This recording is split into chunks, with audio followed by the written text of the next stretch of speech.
Hi, boys and girls. Today we're reading Just So Stories by Rudyard Kipling, number 2 story. And the second story is How the Camel Got His Hump. Now, this is the next tale, and it tells how the camel got his big hump. In the beginning of years, when the world was so new and all, and the animals were just beginning to work for man, there was a camel. And he lived in the middle of the howling desert because he did not want to work. And besides, he was a howler himself.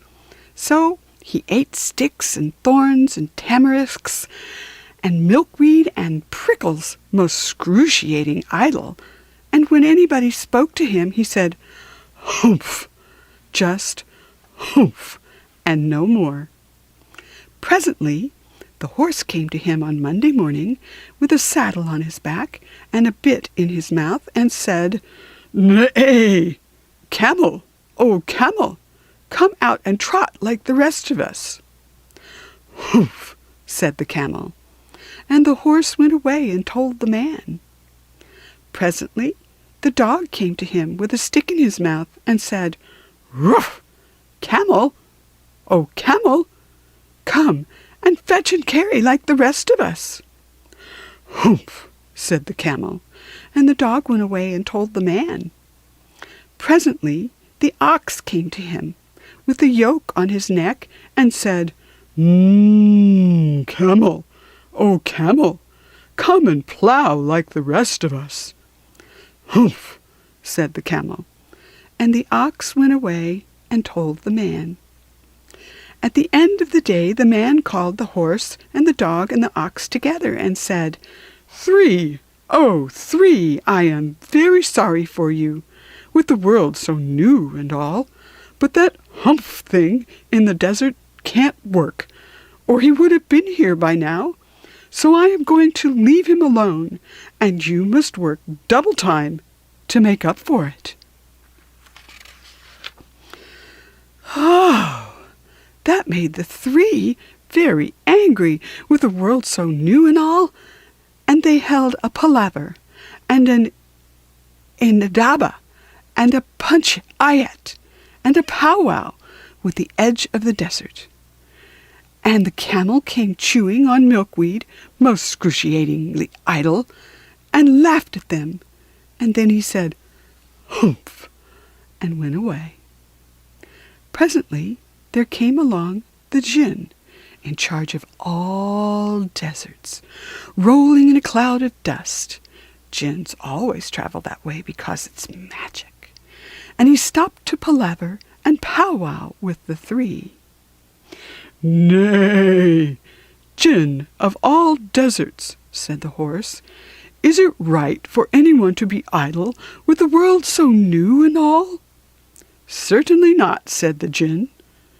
"Well," said the horse, "there's a thing in the middle of your howling desert, and he's a howler himself, with a long neck and long legs, and he hasn't done a stroke of work since Monday morning.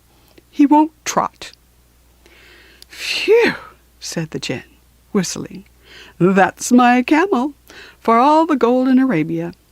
What does he say about it?" "Woof! He says, 'Humph,'" said the dog, "and he won't fetch and carry." "Does he say anything else?"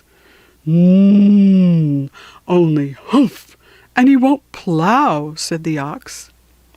"Very good," said the djinn. "I'll humph him if you will kindly wait a minute." The djinn rolled himself up in his dusk cloak and took a bearing across the desert, and found the camel most excruciatingly idle, looking at his own reflection in a pool of water. "My long and bubbly friend," said the djinn, "what's this I hear of your doing no work, with the world so new and all?" "Humph," said the camel. The djinn sat down with his chin in his hand and began to think a great magic, while the camel looked at his own reflection in the pool of water. "You've given the 3 extra work ever since Monday morning, all on account of your excruciating idleness," said the djinn. went on thinking magics with his chin in his hand. "Humph," said the camel. "I shouldn't say that again if I were you," said the gin. "You might say it once too often. Bubbles, I want you to work." And the camel said, "Humph," again. But no sooner had he said it than he saw his back that he was so proud of, puffing up and puffing up into a great big lolloping hump. "Do you see that?" said the gin.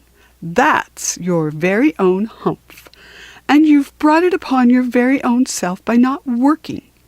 Today is Thursday, and you've done no work since Monday, when the work began. Now you are going to work." "Whoa, how can I?" said the camel, "with this hoof on my back?" "That's made a purpose," said the gin, "all because you missed those 3 days.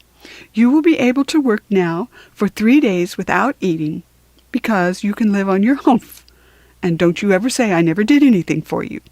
Come out of the desert and go to the 3 and behave. Humph yourself." And the camel humphed himself, humph and all, and went away to join the 3. And from that day to this, the camel always wears a hump. We call it a hump now, not to hurt his feelings. But he has never yet caught up with the 3 days that he missed at the beginning of the world, and he has never yet learned how to behave. Here's our poem for the end.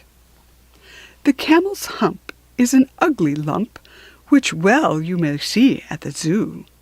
But uglier yet is the hump we get from having too little to do. Kiddies and grown-ups, too.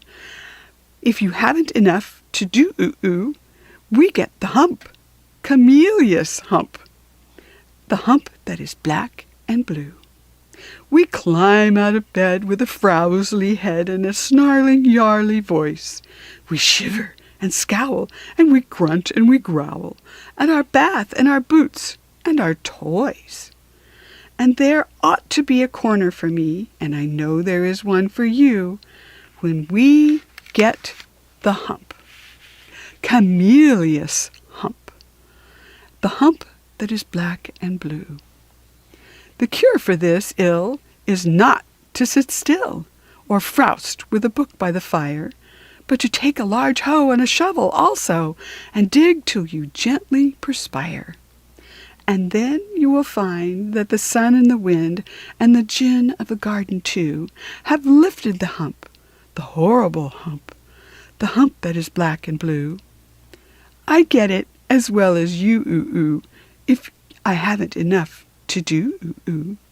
We all get hump, Camellia's hump, kiddies and grown-ups too. I hope you understand the meaning of that poem. Don't be lazy. Get busy working. Until we read together again next time, boys and girls. Bye-bye.